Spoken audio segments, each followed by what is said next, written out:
ওহ, উনি তো সেই ডেলিভারি বয় অভিনব। ওর কাছে 50 কোটি এলো কোথা থেকে?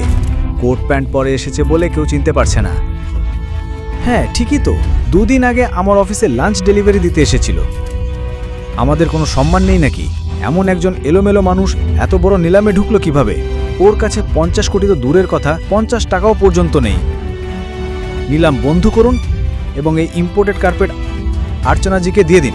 এক মিনিট থামুন।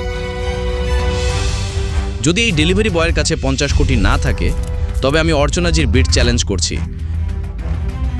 11 करोड़। আমি এই কার্পেটের জন্য 11 কোটি দিতে রাজি। 60 কোটি।